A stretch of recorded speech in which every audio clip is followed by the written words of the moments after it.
Adat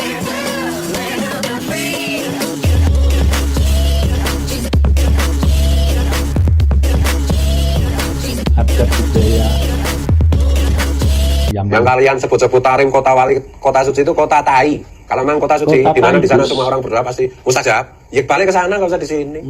Makan di sini, minum di sini, cari duit, nipu pribumi di sini. Di sana lah kembalilah jadi penggembala kambing, jadi jualan Gus, tukang jualan kurma, tukang jualan sajadah. Kalau Nikita Mirzani ya bilangnya tukang jualan minyak, nyong-nyong. Ya, jangan di sini, jangan berlagak lah. Keagungan daripada karomah mereka sampai memberhentikan matahari. Matahari itu dibuat berhenti agak lama asarnya. Kemudian ada perempuan kota Trim keluar dari jendela yang mengatakan, "Galia fulan, fakka syams." Lepaskan itu yang namanya mataharinya. Kita lagi puasa ahli Tarim. Nanti kelamaan ini puasanya. Lepaskan. Subhanallah. Ini wali langsung tahu dilepaskan sehingga subhanallah. Para habaib takut kali. Hei pejabat, hei aparat, kami para habaib. Saya gimana ya? Jika dengar suara para tai onta nih, sok jago di negeri ini kok ya. ayo Sampai serak-serak anjing suaranya jerit-jerit. Nanti sampai mencret itu basah tuh celana kena cirit. Jangan sok jago gitu, nggak usah juga gitu loh. Santai-santai aja. santai aja kawan. Iya, kalian tuh penjajah di Indonesia ini. Bener penjajah, saya nggak terima sama kalian ini. Bener. Karena apa? Kalian ini merasa diri kalian paling hebat, paling NKRI. Pahlawan-pahlawan nasional, kalian ba'alawikan. Untung nggak sih Singamangaraja kalian ba'alawikan.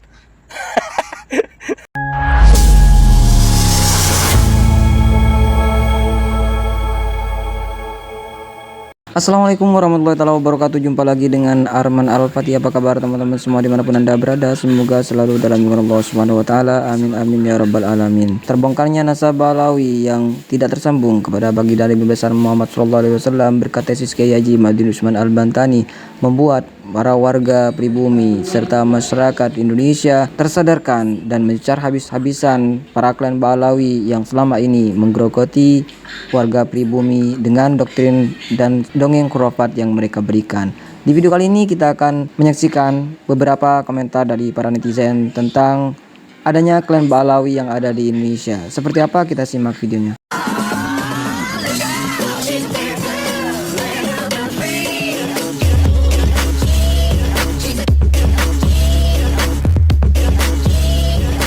Adat budaya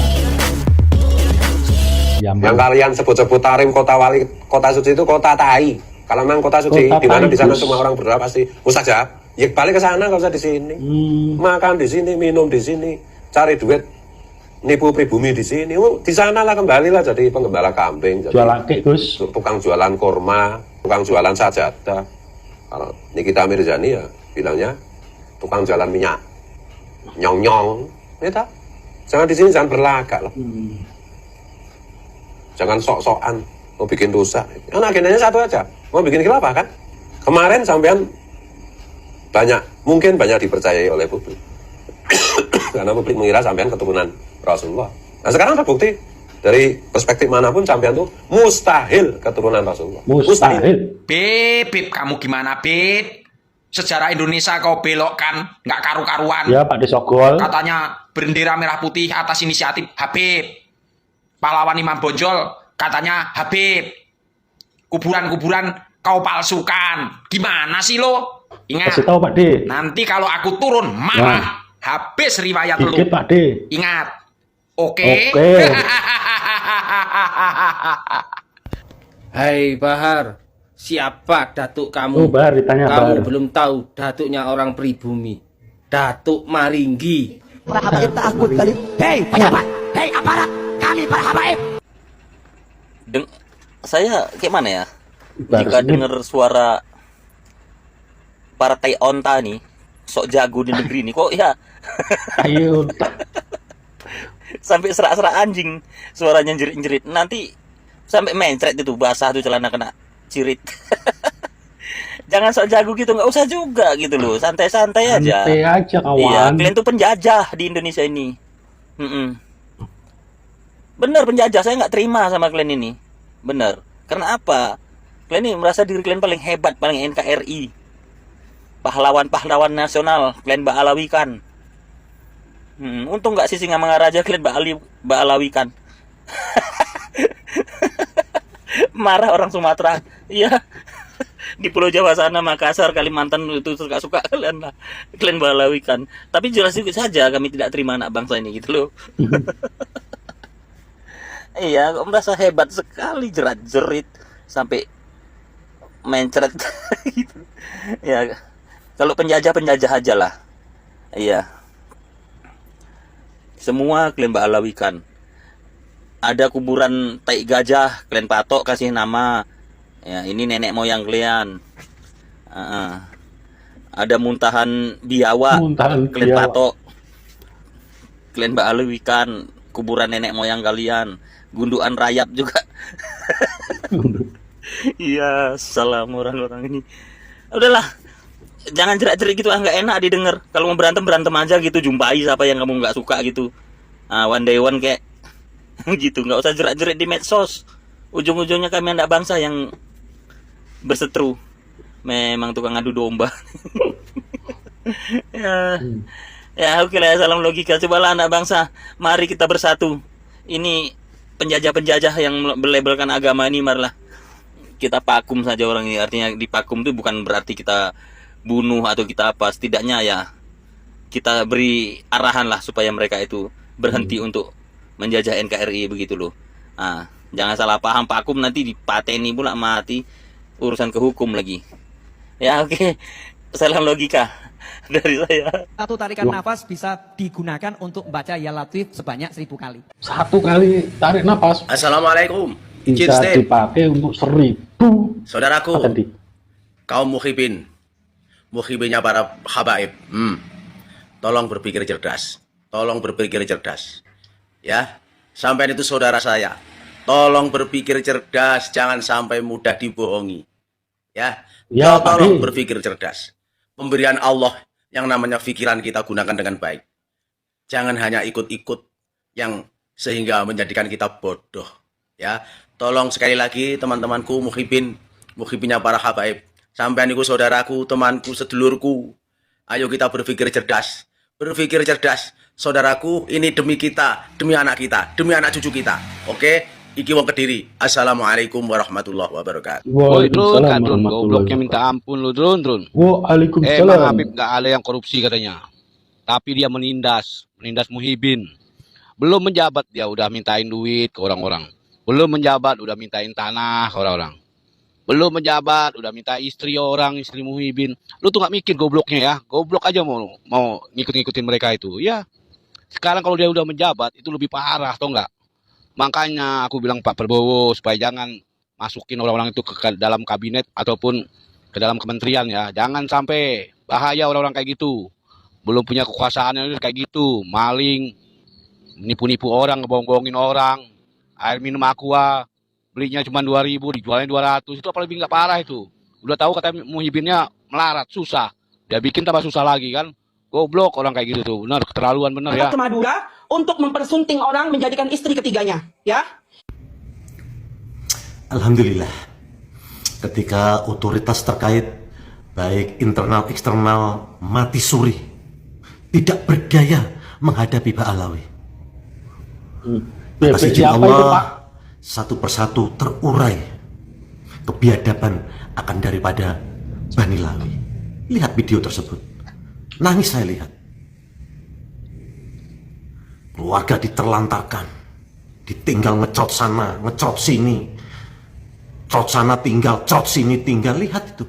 Tidak mungkin keluarga itu sampai membuka aib orang tuanya ketika tidak sakit, jika tidak tercapik-capik hatinya, sehingga keluarga itu sampai berani mengurai keburukan daripada keluarga. Pasti keluarga yang ditinggalkan itu sangat sakit. Begitukah Habibina kalian yang kalian puja-puja, kalian cucuk-cucuk liurnya itu? Otoritas terkait harus tegas. Ini jika tidak, efek agama ini berbahaya. Berbahaya. Karena orang akan mengkaitkan dengan Nabi. Masa sih ini akhirnya apa? Jelek. Islam itu rusak. Kadang-kadang saya malu ya jadi warga Indonesia tuh segitu gimana ya, otoritas terkait itu lemah, menurut saya sangat lemah. Untuk urusan berbangsa bernegara itu sudah saya bilang ya, nggak ada lah sungkan-sungkanan itu jangan dipakai dalam berbangsa bernegara itu, harus tegas. Apalagi husnudon zaman sudah modern, sekolah sana sekolah sini, dipakai dong ilmunya, teliti, jika tidak yakin diteliti. Sudah kewelo-welo kok masih husnudon, apa itu?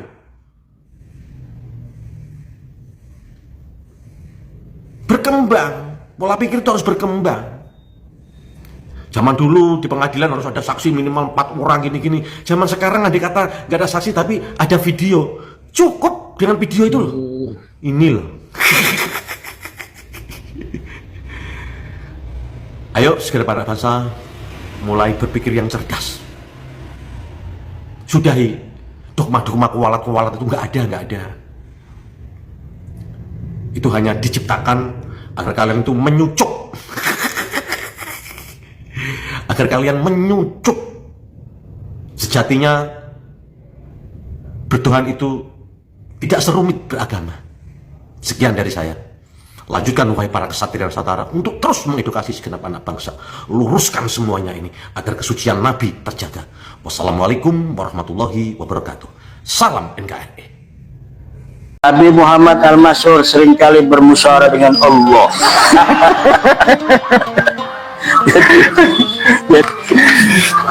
Fakih Muqaddam mengaku sebagai Allah. Waduh, ada gitu ya? Ada. Orang ngajang-ngajang ngaku sebagai Allah. Mi'raj Fakih Muqaddam 70 kali setiap malam di Sidratul Muntaha. Pakai kambing? Pakai kambing. Itu benar pakai kambing? Bahasanya dabah ya. Dabah itu binatang tunggangan. Berkaki 4 ya. Berkaki 4, bisa kambing dan seterusnya. Meminta apapun kepada makam Habib Umar Al-Mukhtar akan dikabulkan. Minta istri lagi juga dikabulkan. Fisik Habib Abdullah Al-Haddad, fisik Nabi Muhammad. Masya Allah. Berarti mirip sama Umar bin Hafid dia. Kurang lebih. Iya, berarti mirip mulai. Katanya kan Umar bin Hafid mirip sama Nabi Muhammad. Larangan ziarah ke makam Nabi Muhammad Sallallahu Alaihi Wasallam jika diadakan haul Habib Ali Al-Habsyi. Masya Allah, luar biasa. Pangkatnya apa sih ini orang? Turunan Nabi bukan. Reinkarnasi Nabi Muhammad SAW ialah Habib Muhammad bin Thohir Al-Haddad. Kayak agama Hindu aja ini ada reinkarnasi. Panutan Habib Wali Muhyiddin Balawi telah mencapai makom kenabian. Luar biasa. Makam Habib Syekh Abu Bakar bin Salim menembus makam Nabi Hud. Nabi Muhammad berwajah seperti Habib Abu Bakar bin Salim dan sholat di Tarim. Jadi Nabi pernah sholat di Tarim. Penduduk alam barzah reuni bersama Habib Syekh Abu Bakar bin Salim dan Rasulullah. Ini kayak lulusan UGM aja ini reuni segala. Di antara para wali hanya Habib Abu Bakar bin Salim yang Allah izinkan mengetahui rahasianya. Rahasia Allah. Rahasia Allah.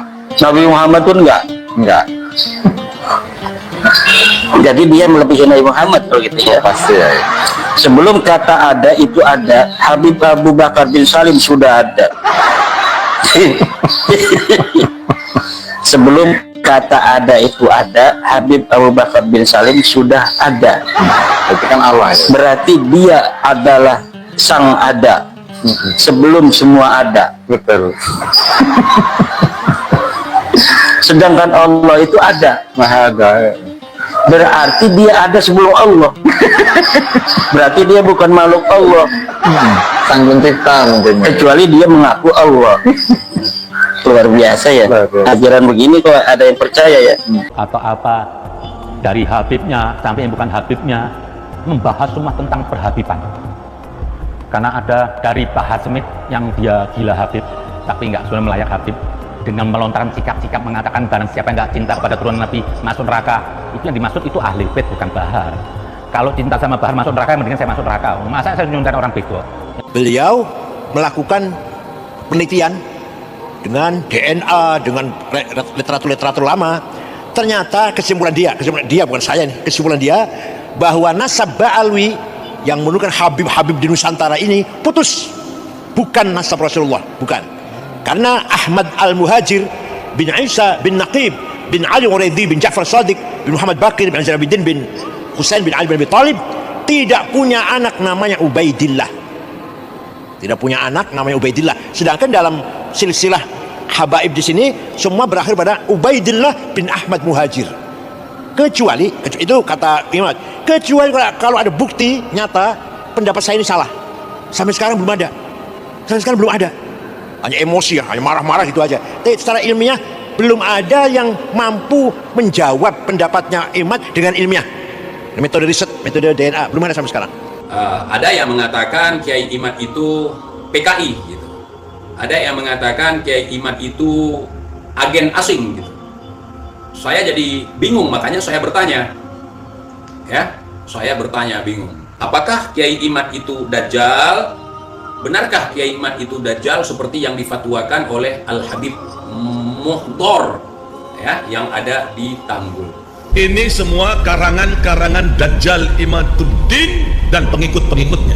Nah, yang marah-marah ini belum bisa membuktikan kesalahannya Kiai Imad dengan ilmiah, bukan hanya dengan marah-marah. Ya, keyakinan fanatisme buta. Dengan karena tidak bisa memfalsifikasi data dengan ilmiah, ya, maka terjadilah cari orang itu. Inilah karakter nasab-nasab palsu. Karena setiap nasab asli, dia nggak perlu orang supaya persekusi, nggak perlu. Dia akan memberikan penjelasan kalau nasab gua jelas. Ini data kitabnya, data kitab apa yang kau perlukan. Abad kelima ini, abad kelima Kongko ada yang disebutkan di abad kelima. Dengan senyum penuh bahagia. Orang yang dimintai kebenaran dengan marah itu karena dia palsu. Ya, saya sangat miris sekali kalau memang ternyata bukan. Ya, astagfirullahaladzim. Tanya, saudara itu apanya Nabi? Saya Sunan Muhammad yang 29. Saya Sunan Muhammad yang 29. Hah? Saudara apanya Nabi?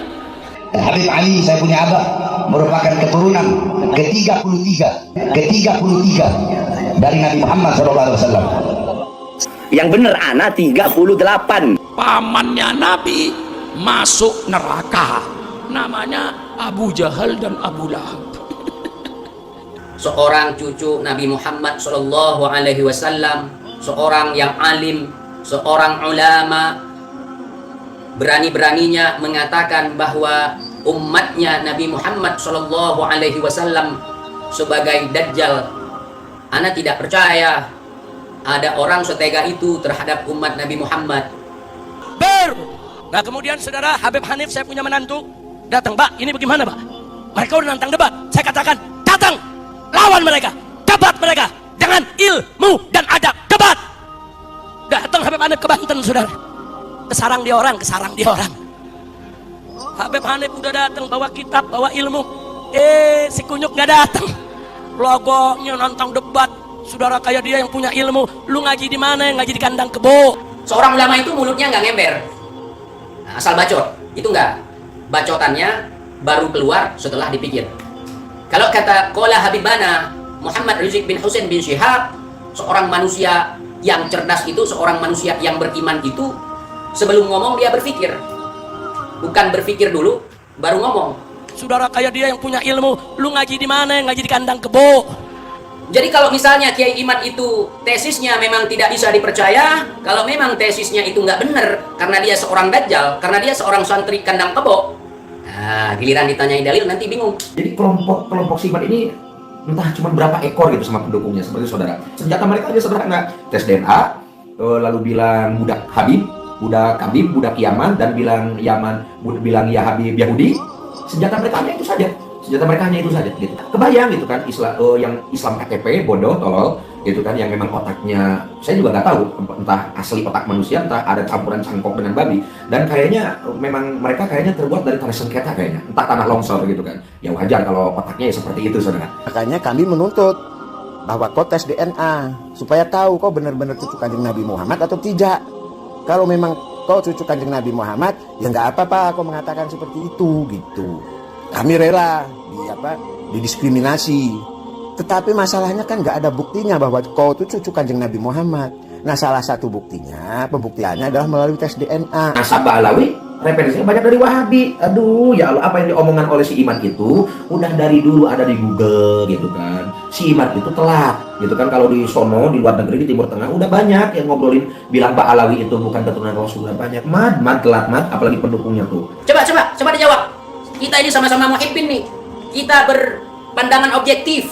Dulu gurunda Maulana Habibana Muhammad Rizik bin Husain bin Syihab, qala beliau, kalau ingin diakui sebagai cucu Rasulullah Shallallahu Alaihi Wasallam, tentunya harus diverifikasi. Jajarkan kitab-kitab, ya, jajarkan kitab-kitab manuskrip. Manuskrip itu apa? Kitab sejaman. Kemudian tes DNA, saudara. Dengan adanya rambut bisa diperiksa, ya ikhwan. Secara ilmiah keberadaan rambut ini penting. Jadi kalau ada yang menolak Muhammad itu hanya cerita khurafat, dengan adanya rambut itu bisa diperiksa gennya, DNA-nya bisa diperiksa. Bahkan itu juga bisa menjadi bukti bahwa setiap keturunan Nabi yang hidup pada hari ini pasti ada, yaitu unsur kesamaan DNA dengan DNA Nabi. Ya, dengan adanya rambut bisa diperiksa, ya ikhwan. Itu kemana? Bahkan nyenggol masalah tes DNA aja dia enggak. Saya yang pikun atau kalian yang lupa? Saya masih ingat itu. Apakah itu hanya berlaku untuk orang lain, tidak berlaku kepada diri kita? Satu, bisakah ente orang yang ngajak tes DNA ini menggali kuburnya Rasulullah, ambil darah beliau, nanti cocokkan sama kita orang? Bukankah kalian sendiri pernah mengakui ya, ada peninggalan Nabi berupa rambut ya, berupa darah juga? Ya itu gunakan untuk melakukan tes DNA. Nggak ada itu bongkar-bongkar kuburan Nabi hanya untuk melakukan tes DNA ya. Serahkan pada ahlinya kalau kalian memang punya nyali untuk melakukan tes DNA ya. Apa ente merasa dikenal di Arab Saudi, tiba-tiba datang ke Madinah, minta kepada kerajaan mau bongkar kuburan Nabi hanya untuk ya tes DNA, dipentung kepada ente, atau malah ente mungkin bisa dipenggal di Saudi sana. Sok-sokan yang ngaku cucu Nabi mau bongkar kuburan Nabi.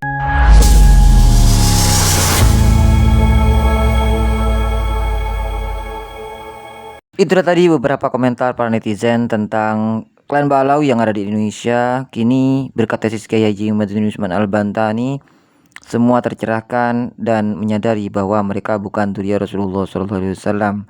Sampai saat ini, klan Ba'alawi masih belum bisa membantah tesis dari Kiai Haji Ahmad Usman Al-Bantani. Namun entah mengapa para mukibin yang masih saja terbelenggu ke doktrin khurafat kabib-kabib yang ada di Indonesia masih belum sadar bahwa mereka bukan dzurriyyah Rasulullah SAW. Nah, bagaimana menurut pendapat teman-teman semua? Silakan lanjut di kolom komentar. Terima kasih, selalu support Arman Al-Fatih. Kita jumpa lagi di video selanjutnya. Assalamualaikum warahmatullahi wabarakatuh.